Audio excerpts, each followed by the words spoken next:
Tag TV brings you daily news bulletin from India. Breaking news and views from India. You're watching South Asian NEWSLINE and here are the top stories we are tracking for you on Thursday, the 18th of September. Cloudburst in India's Uttarakhand leaves 10 missing, homes swept away. Activists in Geneva protest against Pakistan's atrocities in Sindh. And Bangladesh ex-PM Hasina and family members barred from voting in elections.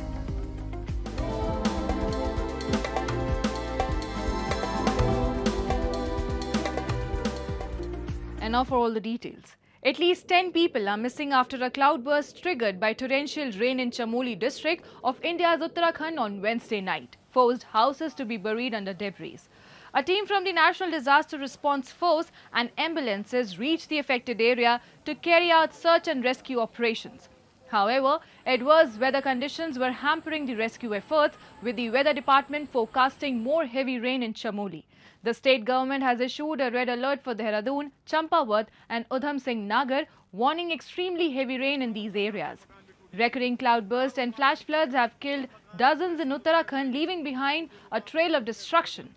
Some experts blame this phenomenon on climate change.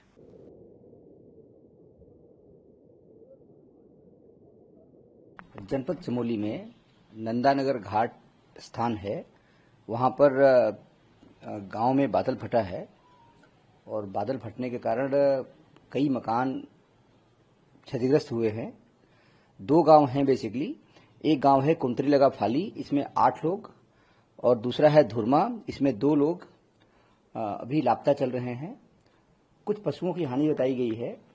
राहत बचाव टीमें रात में ही घटना के तत्काल बाद मौके पर पहुंच गई थी। उनके द्वारा राहत बचाव कार्य किया जा रहा है और बाकी टीमें भी रास्ते में जा रही हैं, लेकिन नंदप्रयाग और घाट के बीच में 6 स्थानों पर रास्ता बाधित हुआ है। इसके कारण अन्य टीमों को पहुंचने में विलंब हो रहा है।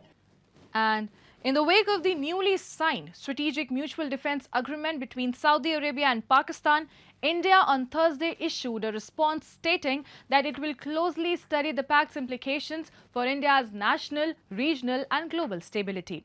The agreement was inked during a state visit by Pakistan's Prime Minister Shehbaz Sharif on Wednesday. According to a joint statement issued following the visit, the agreement states that any aggression against either country shall be considered an aggression against both. In a response to a media query, India's Foreign Ministry spokesperson Randhir Jaiswal stated that New Delhi acknowledges the formalization of what it described as a long-standing arrangement between Saudi Arabia and Pakistan, while noting that it would closely examine its potential ramification. The statement further stated that the government remains committed to protecting India's national interests and ensuring comprehensive national security in all domains. And activists from the World Sindhi Congress turned the spotlight on Pakistan, accusing it of systematic human rights violations in Sindh. From enforced disappearances to land grabbing and environmental destruction, protesters demanded urgent global action. Take a look. The World Sindhi Congress organized a protest on Wednesday outside the UNHRC during its 60th session in Geneva, highlighting what it called grave human rights violations in Sindh, Pakistan. The demonstration, attended by activists from Sindh, Balochistan, Bangladesh and across Europe, drew attention to enforced disappearances, extrajudicial killings, persecution of religious minorities, and large-scale environmental damage caused by new canals on the Indus River. Protesters also condemned military-backed land grabbing and corporate farming schemes that have displaced rural communities. The atrocities have become so terrible, it has become unbearable.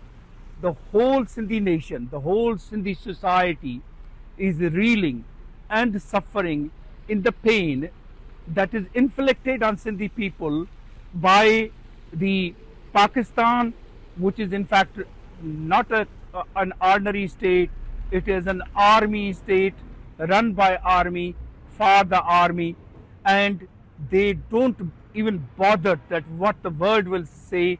It is a rogue state and they are committing crimes against Sindhi people of anything.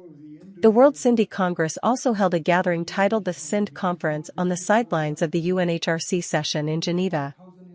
The activists urged the UN to establish a fact-finding mission in Sindh, halt canal construction, end land grabbing, and hold perpetrators of human rights abuses accountable under international law.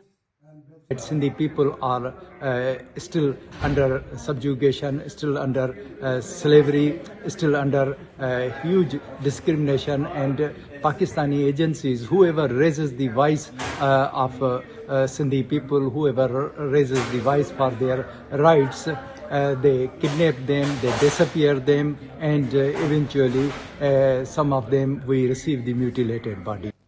And the Taliban administration has imposed an internet ban across 5 northern Afghan provinces: Kunduz, Badakhshan, Baglan, Takhar and Balkh, citing the need to prevent immoral activities. Officials confirmed that all fiber optic connections to homes, offices and businesses have been cut, though mobile data access remains available. This marks the first regional internet shutdown since the Taliban's 2021 takeover, adding to its sweeping restrictions that include banning girls' secondary education, barring women from many jobs, and codifying strict morality rules such as mandatory face coverings for women and beards for men. Taliban officials said an alternative would be provided for essential services without clarifying details. The move has drawn criticism. Former US envoy Zalmay Khalilzad called the ban absurd, arguing that countries concerned about the pornography usually filter content instead of blocking access entirely. Rights groups and foreign governments continue to condemn the Taliban's clampdown on women's freedoms and expression. And Bangladesh Election Commission Senior Secretary Akhtar Ahmed on Wednesday said that ousted PM Sheikh Hasina and several of her family members will be unable to vote in the upcoming 13th National Parliamentary election as it has blocked their national identity cards. Akhtar Ahmed further said that the upcoming parliamentary election will allow both in-country and out-of-country voting. Bangladeshis living abroad will have to register online, and a system is currently being developed for this purpose. However, those whose NID is blocked will not be able to vote from abroad. In April this year, under the instructions of ASM Humayun Kabir, Director General of the Poll Body's NID Division, Sheikh Hasina and 10 members of her family had their NIDs blocked, the Dhaka Tribune reported. General elections are expected to take place in Bangladesh in February next year. And Nepal, a country that saw serious upheavals last week, the flames that burned government buildings on September 9 gave rise to a national movement demanding reforms. However, even as the country achieved a huge political transformation under Gen Z's leadership, tens of thousands of youth could be prevented from exercising their right to vote under the existing law. As per a subsection of Voter Registration Act, no voter shall be enrolled in the voters list for the purpose of an election after the election date has been declared. As a consequence of this act, tens of thousands of youth voters may be barred from the polls next March. Now, Nepal's interim government has planned an ordinance to enroll the Gen Z voters. Acting Chief Election Commissioner Ram Prasad Bhandari assured that the Election Commission is in discussions with the government to clear the prevailing legal complexities. The Election Commission had started preparatory work as soon as the election date was announced, Bhandari added. And that's all in tonight's edition. We will see you same time tomorrow. Till then, good night.